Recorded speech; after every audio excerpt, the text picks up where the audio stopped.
शुभ संध्या सभी को। आपका संस्कृत व्याकरण की कक्षा में स्वागत है। आज मैं आपको संधियाँ पढ़ाना चाह रही थी, लेकिन मुझे लगा कि पहले आपको बेसिक नॉलेज देनी चाहिए इसकी ग्रामर की, तो फिर आपको इसलिए मैं जो इस संधि में ज़रूरी चीज़ें हैं उनको पहले पढ़ाऊँगी। ठीक है, वैसे 9th में आपने पढ़ चुके होंगे, लेकिन फिर भी अगर नहीं पढ़ा है तो आप इसको अच्छे से पढ़ लीजिए, समझ लीजिए, नोट्स बना लीजिए और लर्न कर लीजिए। ठीक है, तो स्टार्ट करते हैं। वर्ण दो प्रकार के होते हैं। वर्णमाला पहले पढ़ेंगे हम। वर्ण दो प्रकार के होते हैं, स्वर और व्यंजन। ठीक है, स्वर होते हैं और व्यंजन होते हैं। दो भागों में डिवाइड किया जाता है इनको। तो देखते हैं स्वर कौन से होते हैं। स्वर वर्ण के उच्चारण में किसी अन्य वर्ण की सहायता नहीं ली जाती। ये 13 स्वर इस प्रकार हैं। ठीक है, जो अपने आप में स्वतंत्र होते हैं, जिनको किसी के साथ मिक्स करके नहीं बोला जाता है, जो खुद से बोला जाता अ ई उ। लेकिन जो व्यंजन होते हैं उनको स्वरों के साथ उनका संधि करनी पड़ती है, तब वो पूर्ण अक्षर बनते हैं और तब वो बोले जाते हैं। ठीक है, तो देखते हैं। सामान्य स्वर अ आ इ ई उ ऊ री, ये सामान्य स्वर होते हैं। मिश्रित स्वर ए ऐ ओ औ रील री। मिश्रित स्वर का अर्थ होता है जो कि दो स्वरों को जो मिलाकर के बनते हैं वो मिश्रित स्वर होते हैं। जैसे अ प्लस ई को ए हो जाएगा, अ प्लस ई अगर करेंगे संधि तो उसको ए हो जाएगा। इस प्रकार से ये मिश्रित स्वर सारे जो सामान्य स्वरों से संधि करके बनते हैं। ठीक है, फिर व्यंजन देखते हैं। ये कुल 33 हैं, कुल 33 हैं। स्पर्श वर्ण, अब सबसे पहले हमको समझना है कि स्पर्श वर्ण, यही मैं आपको सबको पढ़ाना चाह रही थी कि व्यंजन मतलब कौन से वर्गों में किस तरीके से डिवाइड किए जाते हैं। तो सबसे पहले आप याद कर लीजिए कि कितने वर्ग होते हैं। स्पर्श वर्ण, स्पर्श वर्ण यानी कि ये 5 वर्गों में डिवाइड किए जाते हैं। कितने वर्ग होते हैं संस्कृत में? 5 वर्ग होते हैं। क च ट त प, क च ट त प, इस तरीके से आप याद कर लेंगे। क से क वर्ग, च से च वर्ग, ट से ट वर्ग, त से त वर्ग, प से प वर्ग, क च ट त प। और प्रत्येक वर्ग में 5 अक्षर होते हैं। ठीक है, प्रत्येक वर्ग में कितने अक्षर होते हैं? 5। तो जहाँ से व्यंजन स्टार्ट होते हैं क से, वहीं से आप स्टार्ट करेंगे और 5-5 नंबर से आप सीरियल से उसको 5-5 करके प्रत्येक वर्ग में आप रखते जाइए, तो आपके वर्ग निकल के आ जाएंगे, आपको समझ आ जाएगा। ठीक है, पहले ये याद करिए कि कितने वर्ग होते हैं। वर्ग 5 होते हैं। क च ट त प, क च ट त प, क से क वर्ग, च से च वर्ग, ट से ट वर्ग, त से त वर्ग और प से प वर्ग।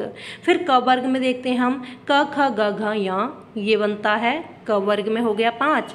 फिर इसके य के बाद क्या आता है? च आता है। च छ ज झ झ, ये च वर्ग में हो गया। फिर इसके बाद क्या आता है? ट ठ ड ढ ण, ये ट वर्ग में हो गया। त वर्ग त थ द ध न, इसमें क्या हुआ कि त वर्ग में 5 हो गया, प वर्ग में भी 5 हो गया। इस तरीके से प्रत्येक वर्ग में 5 अक्षर होते हैं। ठीक है, फिर अंतस्थ देखते हैं हम। अंतस्थ होता है य र ल व, य र ल व अंतस्थ में आते हैं। ऊष्म में श श ह आता है, श श श ह। तीनों प्रकार के स और ह ये ऊष्म में आते हैं। और एक और होता है हमारा अनुनासिक। अनुनासिक व्यंजन अगर कहेंगे तो अनुनासिक में क्या आता है? प्रत्येक वर्ग का जो लास्ट वाला अक्षर है वो अनुनासिक में रखते जाएंगे, तो अनुनासिक कितने हो जाएंगे? 5। ये 5 हो जाते हैं। अनुनासिक अगर पूछा जाता है तो 5 होते हैं अनुनासिक। प्रत्येक वर्ग का लास्ट वाला अक्षर अनुनासिक होता है। ठीक है, इनके अतिरिक्त अनुस्वार। अनुस्वार क्या होता है? जो किसी भी अक्षर पर जो ऊपर जो बिंदु रखी जाती है, बिंदी रखी जाती है, वो क्या होता है? अनुस्वार होता है। और विसर्ग, जो लास्ट में 2 बिंदियां रखी जाती हैं, वो व्यंजन वर्णमाला में वो क्या होता है? विसर्ग होता है। ये दोनों क्या होते हैं? अनुस्वार और विसर्ग व्यंजन वर्णमाला में न होते हुए भी वर्णों की तरह ही कार्य करते हैं। तो इनका कोई अपना स्वतंत्र अर्थ नहीं होता है, लेकिन ये जो किसी अक्षर के साथ मिलके अपना अच्छा कार्य करते हैं, एक वर्ण की तरह ही कार्य करते हैं। ठीक है, तो ये अनुस्वार से म का स्वर सुनाई देता है। अगर ऊपर बिंदु रखी होगी तो उससे क्या स्वर सुनाई देता है? म का।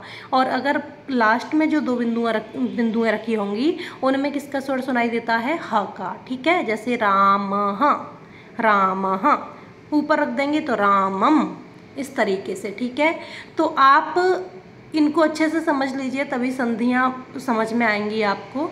स्पर्श वर्ण कौन से होते हैं इसको छोड़िए, वर्ग कितने होते हैं ये समझिए पहले। वर्ग 5 होते हैं, फिर 5 वर्गों में 5-5 जो व्यंजन होते हैं वो आते हैं क्रम से, यानी कि सीरियल से 5-5 को अगर रखते जाएंगे तो वो 5 वर्गों में, तो कुल मिला के 25 जो व्यंजन हैं वो आ जाएंगे इसमें। ठीक है, और लास्ट वाला जो होता है, प्रत्येक वर्ग का लास्ट वाला जो अक्षर होता है वो अनुनासिक में आता है। इस तरीके से कुल मिलाकर 5 अनुनासिक बन जाते हैं।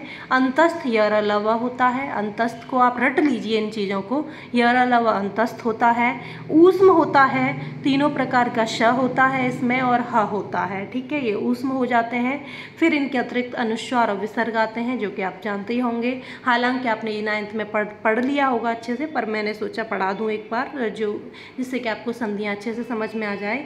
तो आप बहुत अच्छे से इसका नोट्स बना लीजिए और लर्न कर लीजिए। 2 दिन है आपके पास, तो आप 2 दिन में अच्छे से समझ लीजिए, फिर संधियाँ स्टार्ट करते हैं। और गर्मियों में की छुट्टियों में आपको संधियाँ प्रत्यय कुछ ग्रामर पढ़ा देती हूँ, जिससे कि आपको ईजी हो जाएगा और फिर एक साथ आपके ऊपर एक साथ लोड नहीं आएगा। तो ये सब अच्छे समझ लीजिए, फिर आप बता दीजिए। अगर आप कर सकते हैं तो ऑडियो में रिकॉर्ड करके किस किस तरीके से आपको समझ में आया है वो सारा, आप चीटिंग नहीं करनी है, लर्न करके अच्छे से, और तब आपको रिकॉर्ड करके मुझे सेंड करना है और फिर हम संधियाँ स्टार्ट करते हैं। तो आज की वीडियो में सिर्फ इतना ही, फिर मिलते हैं नेक्स्ट वीडियो में, तब तक के लिए नमस्कार।